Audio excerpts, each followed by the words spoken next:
বিসমিল্লাহির রহমানির রহিম। Macromedia flash লার্নিংটি যারা ব্যবহার করছেন তাদেরকে জানাচ্ছি সালাম ও শুভেচ্ছা। আমরা জানি যে সমগ্র বিশ্বে 2D অ্যানিমেশন, কার্টুন এবং ওয়েব ডিজাইনের জন্য ফ্ল্যাশ ব্যাপকভাবেই ব্যবহার হচ্ছে। তো ম্যাক্রোমিডিয়া কোম্পানি সময়ের সাথে তাল মিলিয়ে তাদের এই সফটওয়্যারটি নতুন নতুন ভার্সন রিলিজ দিচ্ছে। সম্প্রতি রিলিজ পাওয়া ফ্ল্যাশ MX প্রফেশনাল অর্থাৎ ভার্সন 7 ইতিমধ্যেই বাজারে চলে এসছে। তো আমরা পূর্ববর্তী ভার্সন ফ্ল্যাশ MX অর্থাৎ ভার্সন 6 এবং সম্প্রতি রিলিজ পাওয়া MX প্রফেশনাল অর্থাৎ 7 উভয় ভার্সনের সমন্বয়ে এই টিউটোরিয়ালটি আপনাদের সামনে উপস্থাপন করছি। তো প্রথমেই এই ফ্ল্যাশের ইন্টারফেসটি আপনাদের একটু পরিচয় দিয়ে দিচ্ছি। তো প্রথমে এটি হচ্ছে মেনু বার এবং এটি হচ্ছে টাইমলাইন যার মাধ্যমে অ্যানিমেশন করা হয়। এটি হচ্ছে টুল বক্স এবং এটি হচ্ছে প্রপার্টিজ বার। তো মূলত এই টুলসের যে সমস্ত টুলস রয়েছে এই টুলসের মাধ্যমে প্রধান কাজগুলো করা হয়ে থাকে এবং এই টুলস এবং এর সাথে সহায়ক এই প্রপার্টিস এবং মেনু ইত্যাদির সমন্বয়ে মূলত অ্যানিমেশন এবং ড্রয়িংয়ের কাজগুলো করা হয়ে থাকে। তো টুল বক্সে সাধারণত যেমন আমরা যদি কাজ করতে চাই, আর মূলত আমাদের কাজ করতে হবে সিন 1-এ। আমরা এখানে নাম দেখতে পাচ্ছি সিন 1।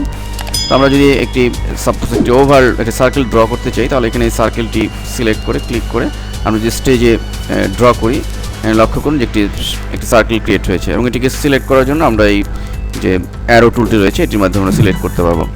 এবং এটি যদি আমরা সম্পূর্ণ সিলেক্ট করতে চাই এভাবে আমাদের ড্র্যাগ করে পুরোটাকে এভাবে সিলেক্ট করতে হবে এবং আমাদের কোন অংশ বাদ থাকলে সেটি কিন্তু সিলেকশনের বাইরে চলে যাবে। আমরা লক্ষ্য করছি এখানে সিলেকশনের বাইরে এবং আমরা যদি এটিকে ধরে মুভ করি লক্ষ্য করুন যে এখানে এইটুকু বাদ রয়ে গেছে। সো আমাদের সিলেকশনের সময় এই বিষয়টি খেয়াল রাখতে হবে যে পুরোটাকে ধরে এভাবে সিলেক্ট করতে হবে। আরেকটি বিষয় হচ্ছে যে আমাদের এই প্রতিটা টুলসের সাথে এই প্রপার্টিজের একটা সম্পর্ক রয়েছে, অর্থাৎ যে কোনো টুল সিলেক্ট করার সাথে সাথে এর অপশনসমূহ আমরা এখানে দেখতে পাচ্ছি। আমি নিচে লক্ষ্য করলেই দেখতে পাবো। এবং আমরা যদি একটি রেক্টেঙ্গেল সিলেক্ট করি লক্ষ্য করলে দেখব যে রেক্টেঙ্গেলের অপশন এখানে চলে আসে। আমরা যদি এই টেক্সট টুলটি সিলেক্ট করি তাহলে এই টেক্সট সম্পর্কিত সমস্ত বিষয় দিয়ে এখানে টেক্সটের এরিয়াল, ব্ল্যাক, ফন্ট, সাইজ ইত্যাদি এখানে চলে এসছে। এখন কথা হলো যে এই সার্কেলটি আমরা যে সার্কেলটি ক্রিয়েট করেছি এই সার্কেলের কোনো এডিটিং করতে চাইলে আমরা এই প্রপার্টিজের মাধ্যমে এডিটিং করতে পারবো। সাপোজ আমরা এখন যদি এর ফিল কালার চেঞ্জ করতে চাই তাহলে আমরা এটিকে চেঞ্জ করে ফেলতে পারবো। একইভাবে আমরা যদি বর্ডার যে সাইজ রয়েছে এটির মাধ্যমে আমরা বর্ডার সাইজকে বাড়িয়ে দিতে পারবো।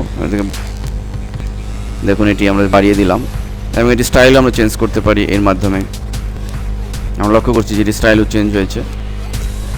একইভাবে আমরা যদি টেক্সট টুলটি সিলেক্ট করি এবং এখানে প্রপার্টিজ এরিয়াল ব্ল্যাক রয়েছে এবং আমরা যদি এখানে ফন্ট চেঞ্জ করতে চাই এখান থেকে আমাদের ফন্ট চেঞ্জ করতে হবে, সাইজ এখান থেকে চেঞ্জ করে নিয়ে আমাদের টাইপ করতে হবে এখানে।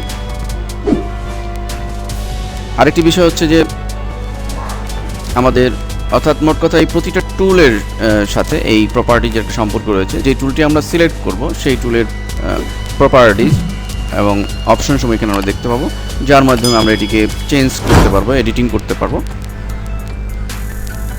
প্রপার্টিজের নর্মাল প্রপার্টিজ সম্পর্কে আরেকটি বিষয় হচ্ছে প্রপার্টিজ নর্মাল যে সেটিংস সমূহ থাকে, যেমন আমরা এখানে ব্যাকগ্রাউন্ড হোয়াইট দেখতে পাচ্ছি। আমরা যদি চাই যে এই ব্যাকগ্রাউন্ডটি চেঞ্জ করতে আমরা এই ব্যাকগ্রাউন্ড এখানে ক্লিক করে আমরা যে কোনো একটি কালার চেঞ্জ করে দিলে সেই কালারটি এখানে চলে আসবে এবং বাই ডিফল্ট এখানে সাইজ 550x400 পিক্সেল রয়েছে। আমরা ইচ্ছা করলে এখানে ক্লিক করে সাইজ আমরা চেঞ্জ করে দিতে পারবো।